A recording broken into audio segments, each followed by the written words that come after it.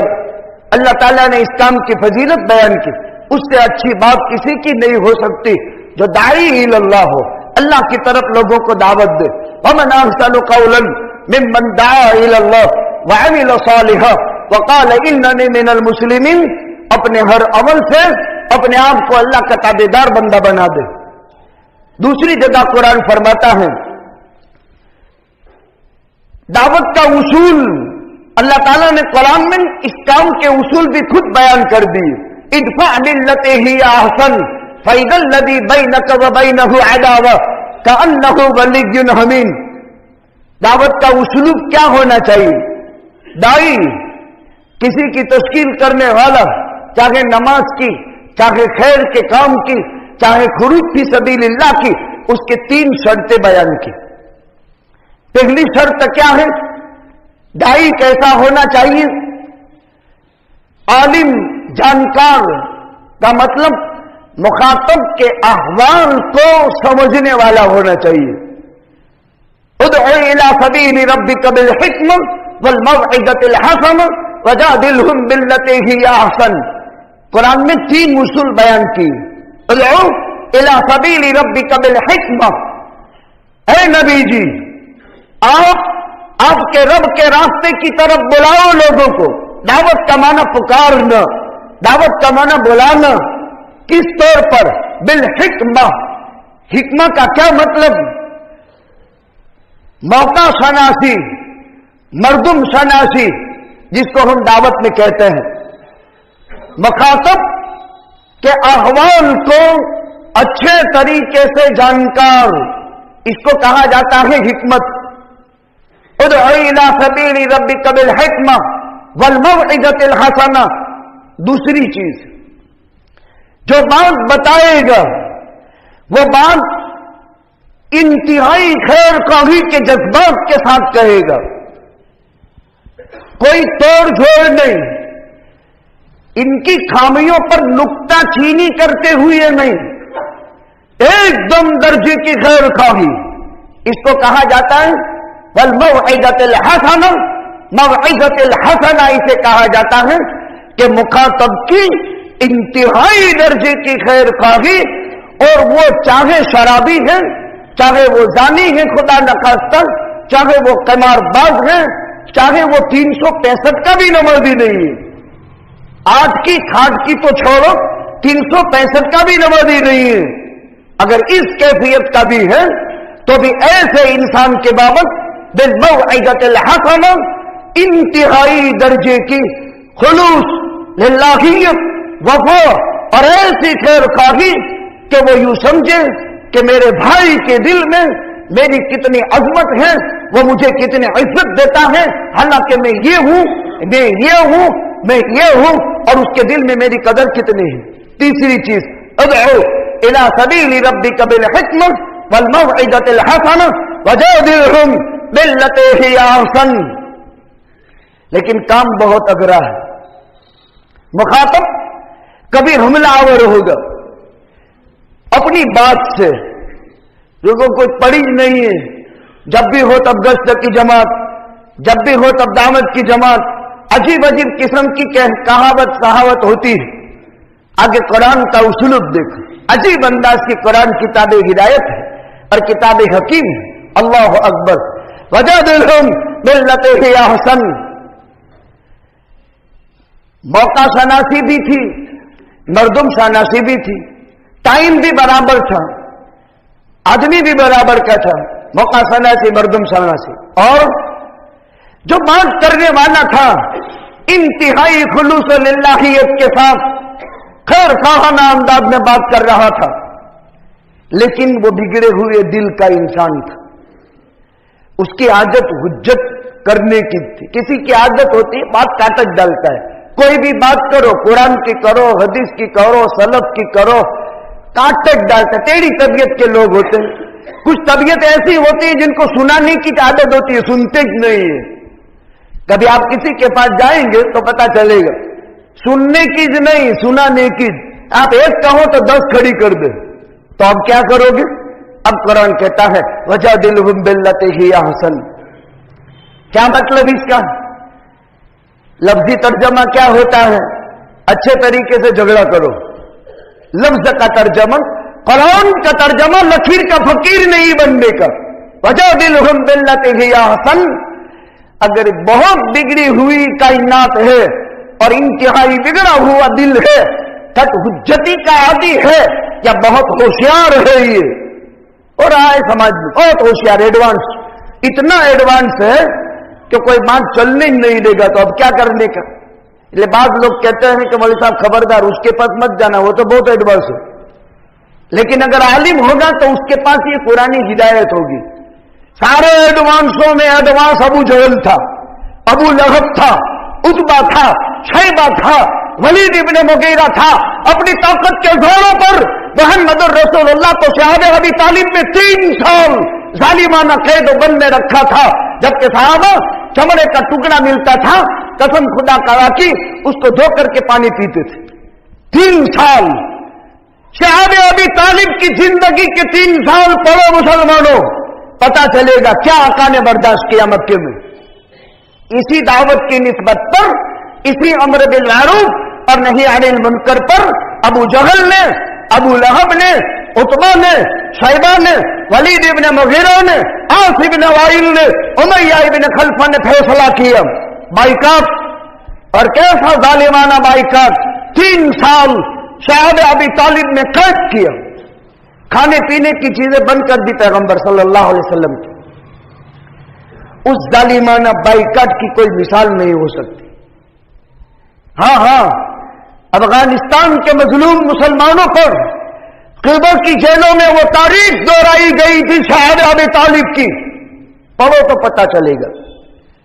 اسلام کا مطالعہ کرو، اپنے اولادوں کو اپنے آبا اور اجداد کی صحیح تاریخ سے واقف کرو. یہ پڑھنے کی چیز ہے.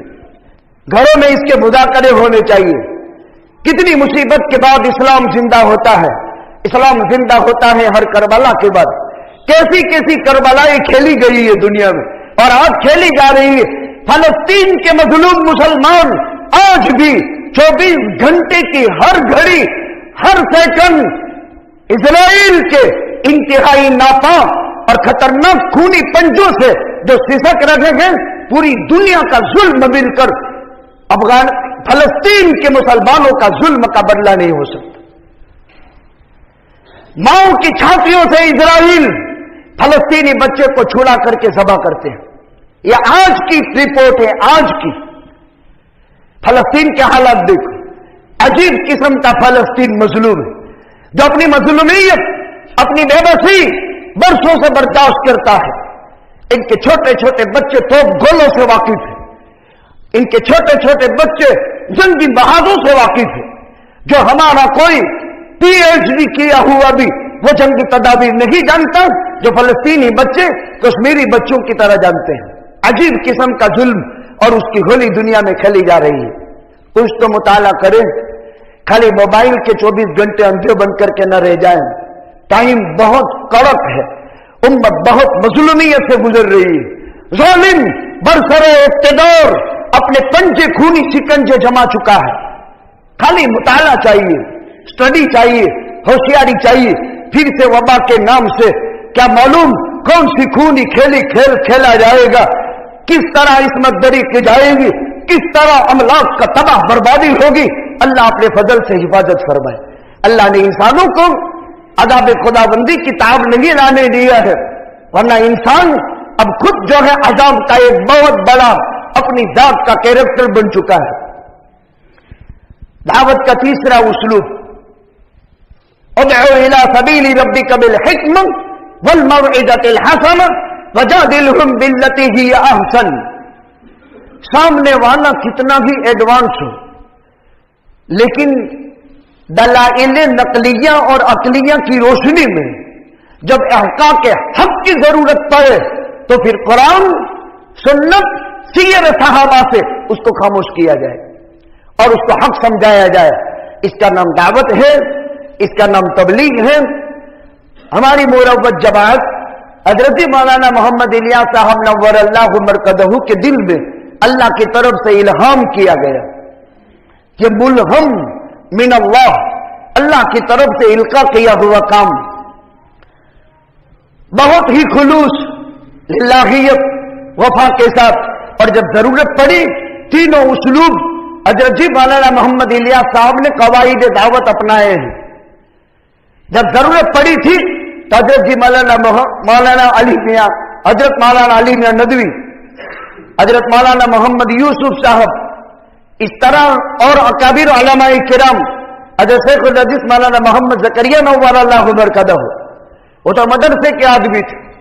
فضائل اعمال پوری مرتب ہوئی وہ سہارنپور کی مدرسے کی زندگی میں، اور چچا جان کو پیش کیا، اور ایک ایک فضائل صحابہ، حکایت صحابہ، فضائل صحابہ، فضائل نماز، فضائل علم و ذکر، یہ جو فضائل کی کتابیں مستقل رسائل کی شکل میں فضائل اعمال میں جو مربوط ہے، وہ حضرت مولانا حضرت شیخ الحدیث مولانا محمد زکریا صاحب کاندھلوی ثم المہاجر المدنی نور اللہ مرکزہ نے تعلیم کی اور اپنے چچا جان کو پیش کیا. اور پھر اس پر اصول دعوت جب ضرورت پڑی تھی تو اس وقت وجادلہم باللتی ہی احسن کے پیش نظر یہ بھی چیز داخل کر دی گئی. پھر ہی اس عمومی شکل میں خدا نے ایک عجیب نور و برکت کی کیفیت رکھی. زمانے کے بگڑی ہوئی کائنات تائب ہوئی غلط زندگی سے اور حق کی طرف گامزن ہوئی اور ہو رہی ہے، اور صبح قیامت تک حضرت جی مولانا محمد الیاس صاحب نور اللہ مرکزہ کی خلوص وفا للہیت اور عظیم قربانیوں کے پیش نظر ایک کام پوری دنیا میں انشاءاللہ العزیز صبح قیامت تک رائج رہے گا. اسی کام میں مدرسہ بھی ہے، اسی کام میں تبلیغ بھی ہے، اور اسی کام کے 6 نمبر میں خانقاہ بھی ہے. پہلا ایمان، دوسرے نمبر میں نماز، تیسرے نمبر میں علم ذکر. تعلیم دعوت میں داخل ہے اور اخلاص میں تزکیہ داخل ہے. گویا کہ تبلیغ میں تعلیم بھی ہے اور تزکیہ بھی ہے. تعلیم مانی مدرسے، تبلیغ مانی رواجی کام، اور تزکیہ مانی خانقاہ. یہ 6 نمبر میں تینوں داخل ہے. 6 نمبر سے کوئی ہٹا ہوا نہیں. یہ 6 نمبر میں تعلیم بھی داخل ہے، ایمان بھی داخل ہے اور تزکیہ بھی داخل ہے. ان 6 نمبر کے الفاظ کے ہیڈنگ سے سمجھ میں آتا ہے، کوئی الگ نہیں. البتہ ایک مروج نصاب پورا کر کے مدرسوں میں ایک صلاحیت اور استعداد حصول علم کی بنائی جاتی ہے. عمومی نقل و حرکت کے ذریعے سے ایک عمومی صلاحیت بنائی جا رہی ہے لوگوں میں خیر کی دعوت پہنچانے کی. تزکیہ کے ذریعے سے خاص خانقاہی مشائخ کے پاس رہ کر دلوں کی اصلاح کر کے ایمانی حیبت اور مسلمانوں کی عظمت پیدا کرائی جاتی ہے اور اعمال اسلام کی دلوں میں عظمت پیدا کرائی جاتی ہے. مقاصد سب کے ایک ہیں، ایک دوسرے کے رفیق ہیں، کوئی کسی کا فریق نہیں ہے. جب تک مسلمانوں نے آپس میں تعلیم، تبلیغ، تزکیہ، دعوت، مدرسے، خانقاہ تینوں کو آپس میں رفیق بنایا تب تک امت خیر، فلاح اور کامیابی پر گامزن رہی. اور جب فریق بن جائے، پارٹی بن جائے، جماعت بن جائے تو پھر اس میں خیر نہیں. یہ الگ، یہ الگ، یہ الگ، تین ایک تھے. اسی کو قرآن نے کہا هو الذی بعث فی الامیین رسولا منہم یتلو علیہم آیاتہ. پیغمبر کی ذات مدرسہ بھی تھی، ویزکیہم خانقاہ بھی تھی، ویعلمہم الکتاب والحکمہ اور دعوت بھی تھی. اسی کو قرآن نے کہا لقد من اللہ علی المؤمنین اذ بعث فیہم رسولا من انفسہم یتلو علیہم آیاتہ ویزکیہم ویعلمہم الکتاب والحکمہ. ہم ایک دوسروں کی عزتیں بڑھانے کے لیے پیدا کیے گئے ہیں. مدرسے والے دعوت والوں کی، دعوت والے مدرسے والوں کی، دعوت اور مدرسے مل کر خانقاہی مشائخ کی، یہ سب آپس میں رفیق ہے، ایک دوسرے کے مخلص ہمدرد ساتھی ہے. کوئی کسی کا فریق یعنی پارٹی نہیں ہے. پارٹیاں روز نئی بنتی ہیں، روز نئی بگڑتی ہے. کوئی شقاق بین المسلمین کا کام کرتا ہے، روز بن رہا ہے، کائنات کے اندر نظارہ ہے اس کا، اور اس پر کچھ کہنے کی ضرورت نہیں. لیکن رفیق کوئی نہیں بنتے ہیں. فریق بننے میں تو پل جھپکنے کے برابر میں آدمی فریق بن جائے گا، لیکن رفیق بنانے کے لیے زندگیاں گھس جاتی ہے، زندگیاں گھس جاتی ہے، لیکن ایک رفیق نہیں بنتا ہے. رفاقت دوستی، رفاقت یاری، رفاقت ہمدردی، رفاقت خلوص للہیت کے جذبات، اس کو رفیق کہتے ہیں. جو صحابہ کی زندگی تھی، اولئک اصحاب محمد کان افضل هذه الامه اختارهم لصحبة نبيه ولإقامة دينه اقلها تکلفا اعمقها علما ابرها قلوبا. صحابہ کا علم بہت گہرا، تکلفات سے صحابہ پاس حضرت کا کوئی مسئلہ صحابہ میں نہیں تھا، ہٹو بچوں کی کوئی آواز نہیں تھی، سارے صحابہ ایک ساتھ. اللہ کا نبی بھی صحابہ کے درمیان میں مل جاتا تھا. ہجرت کے بعد مدینے میں وفود آتے تھے، وفود جماعتیں. قدر نہیں ہوتی تھی کہ ان میں محمد کون ہے صلی اللہ علیہ وسلم. اگرچہ بطور معجزہ پیغمبر لامے کٹ کے نہیں تھے، لیکن بطور معجزہ حضور کی شخصیت سب میں نمایاں تھی. صحابہ نے مشورہ دیا اللہ کے حبیب صلی اللہ علیہ وسلم، افلا نجعل لك بنیانا، ایک اوٹلا بنا دے آپ کے لیے، اوٹلا تخت بنا دے. یہ صحابہ نے پوچھا، بخاری میں روایت، ہم آپ کے لیے کوئی تخت نہ بنا دے.